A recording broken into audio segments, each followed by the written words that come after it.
के Orthodox church के archbishop को ये पता चला कि उसके नियमित प्रवचन में भाग लेने वाले बहुत से लोग एक झील के पास जाने लगे हैं। उस झील के बीच में छोटा सा एक टापू था जहां एक पेड़ के नीचे 3 बूढ़े रहते थे। गांव वालों का ये कहना था कि वे तीनों संत हैं। आर्चबिशप को ये बात बहुत नागवार गुजरी क्योंकि ईसाई धर्म में संत केवल उन्हें ही माना जाता है जिन्हें वेटिकन द्वारा विधिवत संत घोषित किया गया हो। आर्चबिशप क्रोधित हो गया। वे तीनों संत कैसे हो सकते हैं? मैंने सालों से किसी को भी संतत्व की पदवी के लिए अनुशंसित नहीं किया है। वे कौन हैं और कहां से आए हैं? लेकिन आम लोग उन तीनों के दर्शनों के लिए जाते रहे और चर्च में आने वालों की तादाद कम होती गई। अंततः आर्चबिशप ने यह तय किया कि वह उन तीनों को देखने के लिए जाएगा। वह नाव में बैठकर टापू की ओर गया। वे तीनों वहां मिल गए। वे बेहद साधारण, अनपढ़ और निष्कपट देहातियों जैसे थे। दूसरी ओर आर्चबिशप बहुत शक्तिशाली व्यक्ति था। रूस के जार के बाद उस क्षेत्र का सबसे महत्वपूर्ण आदमी था। वह उन तीनों को देखकर वह खींच उठा। तुम्हें संत किसने बनाया? उसने पूछा। वे तीनों एक दूसरे का मुंह ताकने लगे। उनमें से एक ने कहा, किसी ने नहीं। हम लोग खुद को संत नहीं मानते। हम तो केवल साधारण मनुष्य हैं। तो फिर तुम लोगों को देखने के लिए इतने सारे लोग क्यों आ रहे हैं? वे बोले, ये तो आप उन्हीं से पूछिए। क्या तुम लोगों को चर्च की आधिकारिक प्रार्थना आती है? आर्चबिशप ने पूछा। नहीं, हम तो अनपढ़ हैं और वह प्रार्थना बहुत लंबी है। हम उसे याद नहीं कर सके। तो फिर तुम लोग कौन सी प्रार्थना पढ़ते हो? उन तीनों ने एक दूसरे की ओर देखा। तुम बता दो, एक ने कहा। तुम ही बता दो ना, वे आपस में कहते रहे। आर्चबिशप ये सब देख सुनकर अपना आपा खो बैठा। इन लोगों को प्रार्थना करना भी नहीं आता। कैसे संत है ये? उसने मन में सोचा। वह बोला, तुम लोगों में से कोई भी बता सकता है? जल्दी बताओ। वे बोले, दरअसल हम आपके सामने बहुत ही साधारण व्यक्ति हैं। हम लोगों ने खुद ही एक प्रार्थना बनाई है, पर हमें ये पता नहीं था कि इस प्रार्थना को चर्च की मंजूरी मिलना जरूरी है। हमारी प्रार्थना बहुत साधारण है। हमें माफ कर दीजिए कि हम आपकी मंजूरी नहीं ले पाए। हम इतने संकोची हैं कि हम आ ही न सके। हमारी प्रार्थना है, ईश्वर 3 है और हम भी 3 हैं, इसलिए हम प्रार्थना करते हैं, तुम 3 हो और हम 3 हैं, हम पर दया करो, यही हमारी प्रार्थना है।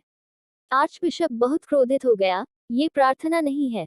मैंने ऐसी प्रार्थना कभी नहीं सुनी। फिर वह जोरों से हंसने लगा। वे बोले, आप हमें सच्ची प्रार्थना करना सिखा दें। हम तो अब तक यही समझते थे कि हमारी प्रार्थना में कोई कमी नहीं है। ईश्वर 3 है और हम 3 हैं, और भला क्या चाहिए? बस ईश्वर की कृपा ही तो चाहिए।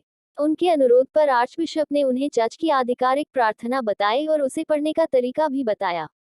प्रार्थना काफी लंबी थी और उसके खत्म होते होते उनमें से एक ने कहा, हम शुरू का भाग भूल गए हैं। फिर आर्चबिशप ने उन्हें दोबारा बताया। फिर वे आखिरी का भाग भूल गए। आर्चबिशप बहुत झुंझला गया और बोला, तुम लोग किस तरह के आदमी हो?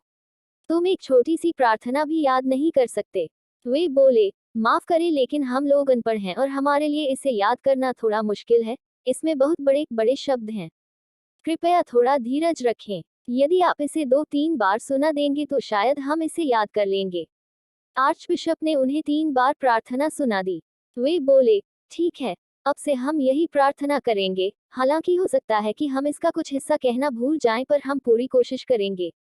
आर्चबिशप संतुष्ट था कि अब वह लोगों को जाकर बताएगा कि उसका पाला कैसे बेवकूफों से पड़ा था। उसने मन में सोचा, अब लोगों को जाकर बताऊंगा कि वे जिन्हें संत कहते हैं उन्हें तो धर्म का कक्का कभी नहीं पता, और वे ऐसे जाहिलों के दर्शन करने जाते हैं। यही सोचते हुए वह नाव में जाकर बैठ गया।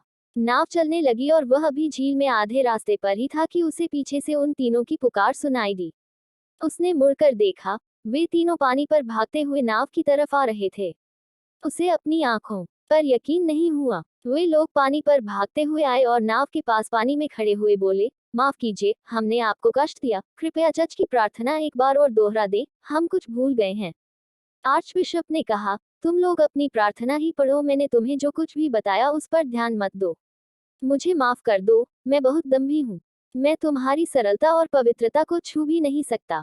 जाओ, लौट जाओ। लेकिन वे अड़े रहे। नहीं, ऐसा मत कहिए, आप इतनी दूर से हमारे लिए आए, बस एक बार और दोहरा दे। हम लोग भूलने लगे हैं, पर इस बार कोशिश करेंगे कि इसे अच्छे से याद कर लें। लेकिन आर्चबिशप ने कहा, नहीं भाइयों, मैं खुद सारी जिंदगी अपनी प्रार्थना को पढ़ता रहा पर ईश्वर ने उसे कभी नहीं सुना। हम तो बाइबल में ही यह पढ़ते थे कि ईसा मसीह पानी पर चल सकते थे पर हम भी उस पर शंका करते रहे। आज तुम्हें पानी पर चलते देखकर मुझे अब ईसा मसीह पर विश्वास हो चला है। तुम लोग लौट जाओ, तुम्हारी प्रार्थना संपूर्ण है, तुम्हें कुछ भी सीखने की जरूरत नहीं है।